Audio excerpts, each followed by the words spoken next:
Okay, members of the media, we're joined now by Jalen Bridges. Questions for Jalen? We'll first go to Greg Hunter. So Jalen, offensively, you guys struggled the first half, but you were able to get to the line, get a lot of points, had a lead for much of that time. Second half, what was the difference? I would say we came out with a lot of energy in the first half and in the second, and we were making shots, we were getting stopped, so that it's easy to play with energy when that's happening. But second half, I felt like we just came out flat. They went on a big run, and y'all saw what happened next. Greg, do you have a follow-up? Yeah, getting to the foul line, was that something that you guys thought you could take advantage of even when shots weren't falling? I wouldn't say like that's something we focus on, but I mean that's just kind of how basketball is. If you're not making a shot, if your outside shots aren't falling, you got to try to get something going to the hoop, and a lot of times they're gonna foul you. So that just comes with playing aggressive. Herzl. Yeah, Jalen, what were they doing defensively? I mean, obviously you guys didn't shoot very well and didn't, Taz was, completely taken out of the game. What did they do? I feel like what they did that bothered us, they switched every single action that we ran. So like Sean, Taz coming off screens, whoever the screener's man is, they just switch out and take that pass away. So they don't have a shot. It's difficult to play against stuff like that. Was it scouting that they did well? I mean, did they scout you guys well? Yes, I feel like they did a great job scouting us. Justin Jackson. Hey, Jalen.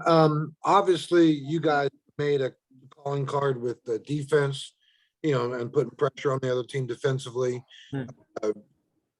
Kansas seemed like they were able to kind of break through that and take their game to another level. So does this kind of serve as a wake-up call for what this team is and what it can be?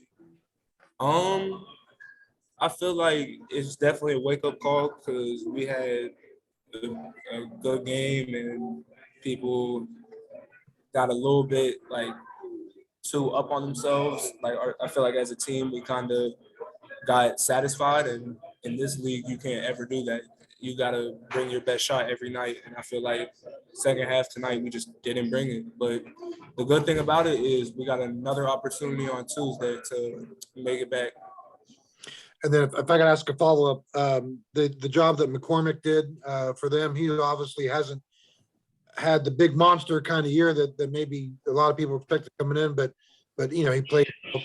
Was that kind of a surprise? I mean, you guys have seen him before. Yeah, because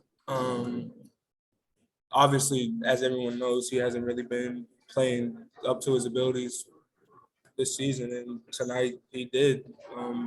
He's a big, physical, strong dude, so it's difficult, and he's athletic, so he does a lot for them, and he did a lot for them tonight. And he was a big part of their success. Kevin Kinder. Jalen, obviously Kansas committed to throwing the ball inside to their bigs in the second half, and those guys have a size and reach advantage on you all. What can you do when teams decide to do that to try to battle that? Do you double down more from the outside, ball denial? Because obviously they were able to pin you and get the ball inside. It's not just the person who's guarding inside, it's the guard, whoever's on the wing with the ball, whoever's guarding him. They got to have good ball pressure so they can't just see and throw the ball straight into the big. It's the big's responsibility to be fronting it, and then it's the opposite side help guys' responsibility to get the lob over top. And I feel like we failed to execute that tonight. That is kind of the first time I can remember that somebody really committed to doing that this year, though. Yeah. That is okay. We've seen what we've got to do and now what we have to fix. Yeah, absolutely. I'm sure we'll watch film tomorrow. We got practice tomorrow, and we'll get back to it. Everybody will get some shots up. We didn't shoot the ball too well, but I think we'll fix it and we'll improve. Mike Kazaza. Hey, Jalen, speaking of scouting, you all threw the 1-3-1 out there, and it looked like they were they were prepared for that or just extremely capable? I don't know. What did you see and what worked against a defense that's been good for you guys the small number of times you have used it?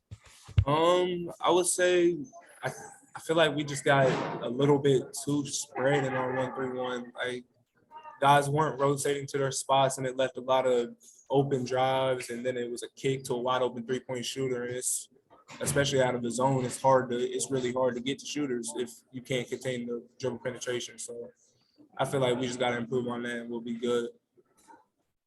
Okay, that's all the questions we have time for with Jalen. Thank you, Jalen. Thank you.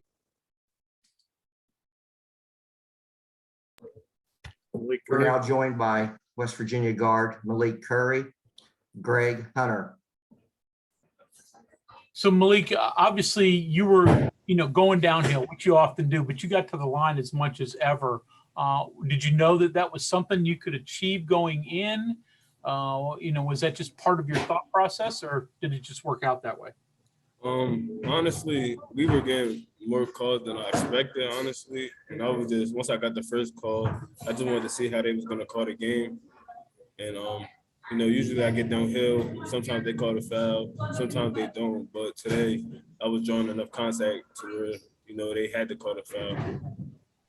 A quick follow-up to that, Taz obviously didn't have one of his better games. So when that happens, what's that do to your offense? We just gotta, try to get him good shots, uncontested shots. Usually Taz is gonna make those shots, so that's something that we're not worried about. One bad game we can find a player, but he's gonna bounce back next game. So when he's not making shots, we just gotta rely on other guys and just try to run offense and execute offense. Justin Jackson. Hey, Malik, you guys have done your job throughout the season defensively. That's kind of what you guys have built your record on to this point.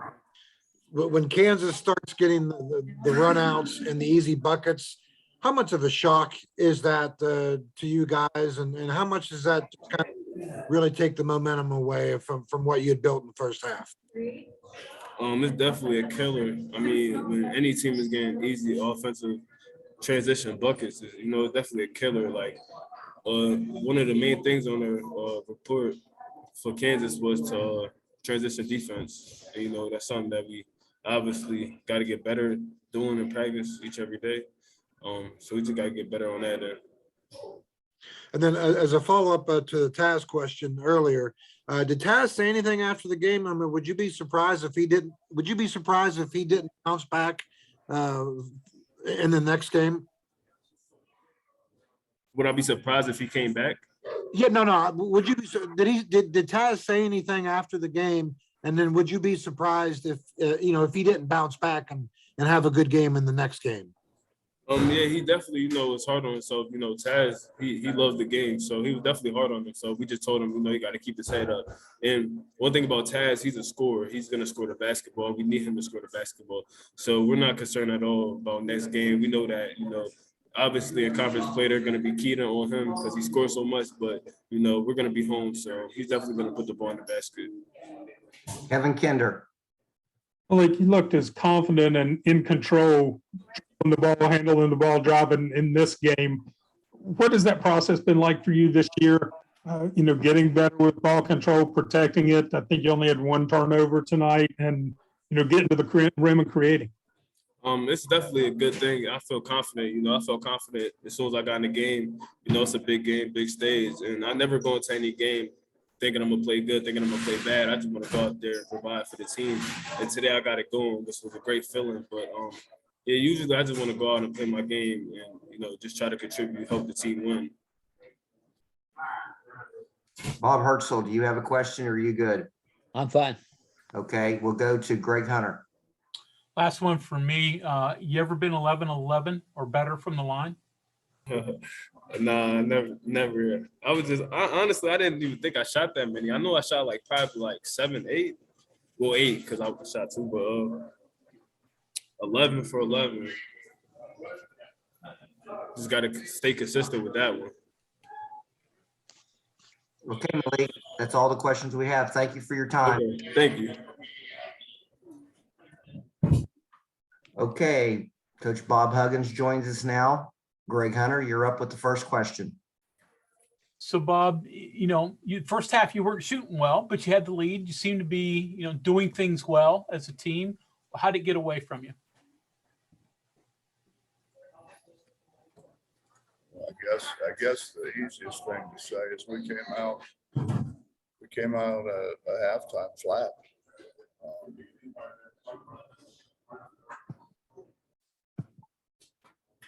We just didn't. We didn't make shots. We heard things. We turned the ball over. Turned the ball over entirely too much in the second half. They played better. They played way better than we did. Questions for Coach Huggins, please use the raise hand feature. Coach will go to Kevin Kinder. Coach, Taz didn't look like he was moving with his normal. Sorry, hold on. You got Okay. I can't. I'm gonna have to get this louder. You speak a little louder, please. Right, how's that? That works. Okay. Taz didn't look like he was moving quite as well as he has been. Any physical problems with him, or just kind of an offshoot of being off at the start of the game? Who'd you say, Taz? Yes. Well, Taz hasn't fully recovered from the COVID.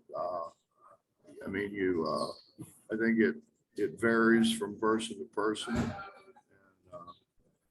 And, he's been fine. He's been fine in practice, but he played a lot of minutes. They moved a lot. They had great movement in their offense. We were, as we had been doing, relying on him to score the ball for us, and he struggled. And I think that put a little more pressure on himself when that happened. Justin Jackson. Hey, Coach, all season you've been talking about not having that inside presence, maybe even defensively as well. Against McCormick, was this kind of like the worst case scenario for you guys, not having that, that Derek Culver inside? It sure would have helped. I mean, he's big and he's strong and he's very athletic, and probably hurt us more at the offensive end. Nah, that's not true either. We tried to front him. We tried to front him and didn't do a very good job of fronting him. We can't side him. Obviously, we can't play behind him. We didn't have a lot of options. His matchup against Cottrell, I mean, you obviously switched a lot of guys on him, Gabe and Kerrigan, Pauly. But when he was matched up against Cottrell, is that kind of a good wake-up call for Isaiah on what he needs to become or needs to do to be a better player down the road for you guys? Well, I think Isaiah realizes. Isaiah has been pretty much a perimeter guy. Right. And I wanted to get him out on the perimeter. He made one in a three in the corner, but it was after the horn went off, or after there was a foul or something. I forget exactly what it was, but no, we're going to have to probably run some offense for him to get some shots on the perimeter. But at the same time, we still need him to play against size when he's the best size that we have. Right. Question to Greg Carey.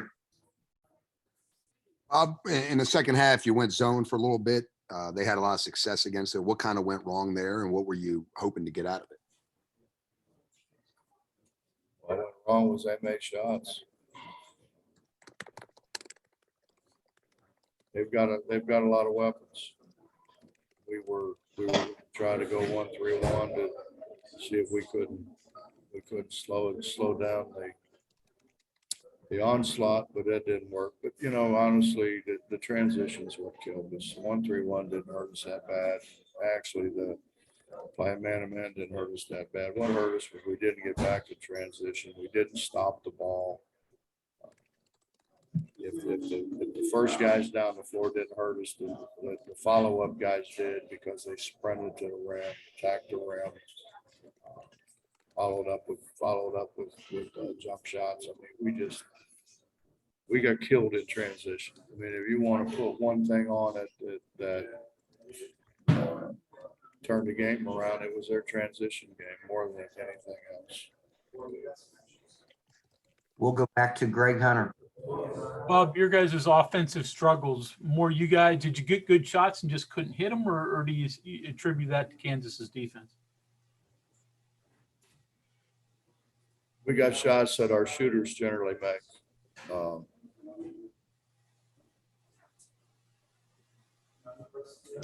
Malik was, you know, Malik scored quite a bit, but a lot of that was because they were staying later on when we started ISOing him. They were staying close to Taz and Sean and JB. Those guys didn't shoot it particularly well today. You're not going to shoot it great every day. That's a one given. We've got to figure out how to get easy baskets. They got their easy baskets in transition. Their transition points were off the charts. Second half, they had 16 transition points. 16 transition points and 18 second chance points. We're not going to win when that happens. Members of the media, any further questions for Coach Bob Huggins? Yeah, let me jump in here. Go ahead, Bob Herschel. Yeah. Hey, Bob. Kansas is known for its offense. I mean, you think of Kansas, you think of offense, you think of them scoring 80 and more. Like, they played you guys pretty darn good defense today. I mean, and they took the guy out of the game that they had to take out, and had you rushing shots and the like. So, what exactly were they doing, and are they underrated as a defensive team? Maybe. Well, I mean, I thought about the first half we were okay. They're athletic as can be. They're athletic. They're long. They've got good lateral quickness. I think the biggest thing they do is run. They really run. And when you have that kind of size and athleticism to protect things around the rim, your other guys don't have to be that good.